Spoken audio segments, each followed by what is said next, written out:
नायगिरि रायजो राजा नोंथांमोनखौ आंनि गोसो गोरबोनिफ्राय साबायखर बावहरनाय जाबाय। बे समाव दङ आङो कामरुप मेट्र' डिस्ट्रिक्टनि नागपुर खाथियाव। बेवहाय जोंनि गासै आसाम ट्राइबेल संघ आरो CC2आ लोगोसे ट्राइबेल इउथ लीग बिथांमोना माखासे सुबुं गौमा लानानै सुबुंखान्थि हिसाबै सोमावसारदों। दायो मिथिना लानि बिथांमोननिफ्राय बिथांमोना मा थांखिनि थाखाय मानि थाखाय बे सुबुं गौमाखौ खालामनाय जादों। ट्राइबेल संघ आरो CC2आ लोगोसे ट्राइबेल इउथ लीग बिथांमोनजों जयै बेवहाय नोंथांमोना मा थांखि आरो मा नोजोरजों बे दिनैनि सुबुं गौमाखौ लानाय जादों? थ' दिनैनि सुबुं गौमा CC2आनि दैदेननायाव सनापुर रेभिनिउ सार्केल अफिसारनि थ्रुयै आसामनि मान होनो गोनां मुख्यमन्त्री हिमन्त बिश्व शर्मानिसिम ट्राइबेलफोरनि जेसेबां समस्याफोर दङ, बिसेस करि हा हुनि समस्या, बे समस्याफोरखौ समाधान खालामनो थाखाय जोङो CC2आ हिसाबै रेलि खालामनानै सनापुर रेभिनिउ सार्केलखौ घेराव खालामनानै मेम'रेन्डाम दैथायहरनायनि जोङो थांखि लानानै बे सुबुं गौमाखौ खालामनाय जादों। बे थांखियाव मा मा लिरनाय दं नोंथांमोननि मेम'रेन्डामाव? मेनलि जोङो मोनथाम थांखि लादों। ट्राइबेल बेलेन्ड ब्लकआव अबैध भाबै बे दखलखौ उच्छेद खालामनांगौ आरो ट्राइबेल बेलेन्ड ब्लकआव अबैध भाबै इन्डास्ट्रि गायसननायफोरखौ उच्छेद खालामनांगौ, सिफायनांगौ आरो ट्राइबेलफोरनो समजायनानै होफिननांगौ। बेजों लोगोसे ST एन्ड आदार ट्रेडिशनेल फरेस्ट डुइलार्स एक्ट 2006 बे आयेनखौ कारज'करि खालामनानै हाग्रायाव थानाय जोंनि ट्राइबेल माहारिनि सुबुंफोरनो हानि पाट्टा होनायनि थाखाय जोङो दाबि खालामदों।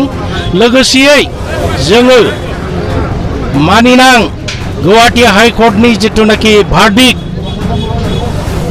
प्रद्युत बरानि जिथु PIL बिनि भार्डिक्ट मथै गासैबो ट्राइबेल बेलेन्ड ब्लकआव जायफोर इलिगेल भाबै बे दखल खालामनानै दं बिसोरखौ उच्छेद खालामनांगौ होननानै दिनैनि बे मेम'रेन्डामाव जोङो सरजाबनानै आसामनि माननीय मुख्यमन्त्रिनो मेम'रेन्डामखौ दैथायहरनाय जाबाय। नोंथांमोननि बे मेम'रेन्डामावहाय जाबायदि थांखि लाना दैथायहरदों बे बेसेबां जौखोन्दो जाफुंगोन होनना नोंथाङा सानो? जोङो आसाबादि इतिमध्य जोङो आसामनि मान होनो गोनां मुख्यमन्त्रि हिमन्त बिश्व शर्माजों सावरायखांबाय। बिथाङा खोथा होदोंमोन, नाथाय नैबे पेरियडआव बे खोथा होनाय बायदि खामानिया जायाखै। बरन्स उल्टायै ट्राइबेलफोरखौ बिभिन्न जायगायाव इभेक्सन खालामनायखौ नुनो मोन्दों। बिनिखायनो जोङो CC2आ हिसाबै सावरायलायनायनि गेजेरजों पुनर आसाम गभर्नमेन्टखौ प्रेसार होनानै जोङो आरो आलोचनानि माध्यमजों समाधान खालामनो थाखाय जोंहा आसा दङ। আৰু সেই প্ৰতিশ্ৰুতি পালন কৰাৰ এতিয়া সময়। জনজাতিসকলক উচ্ছেদ কৰা বন্ধ কৰক। জনজাতিক টাৰ্গেট কৰি পেলাই উচ্ছেদ কৰা এই কাৰ্য কেতিয়াও সহ্য কৰা নাযাব। টোটেলি এভিকশ্যন ষ্টপ, ট্ৰাইবেলক এভিকশ্যন ষ্টপ কৰক আৰু আইন অনুসৰি chapter 10 Assam land and revenue regulation এক্টৰ চেপ্টাৰ 10 মতে ট্ৰাইবেল বেল ব্লকত অবৈধ বেদখলকাৰী উচ্ছেদ কৰিব লাগিব, অবৈধ কল কাৰখানাবিলাক উচ্ছেদ কৰিব লাগিব। ফৰেষ্ট আইন এক্ট ইমপ্লিমেণ্ট কৰি বনাঞ্চল আৰু বনাঞ্চলৰ দাঁতি কাষৰীয়া অঞ্চলৰ জনজাতি ৰাইজক ভূমিপট্টা প্ৰদান কৰিব লাগিব।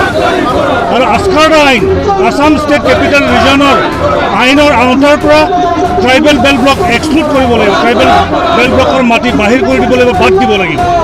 ইয়াৰ দাবীত আজি সোণাপুৰ ৰাজচক্ৰৰ কাৰ্যালয়ৰ সন্মুখত আমি ঘেৰাও কাৰ্যসূচী পালন কৰি অসমৰ মুখ্যমন্ত্ৰীলৈ আমি স্মাৰক পত্ৰ প্ৰেৰণ কৰিম। नोंथाङा सरकारि साख्रि नागिरदोंना? नोंथांनि थाखाय मोनसे गोजोनथाव खौरां। नोंथांनि थाखाय दं एडुकेट पइन्ट, जेराव नोंथाङा सोलोंथाइ लानायनि गेजेरजों सरकारि साख्रिनि गुबुन गुबुन रोखोमनि गोब्राब आनजादफोरखौ उथ्रिसारनो हागोन आरो गावनि आथिङाव गसंथानो हागोन।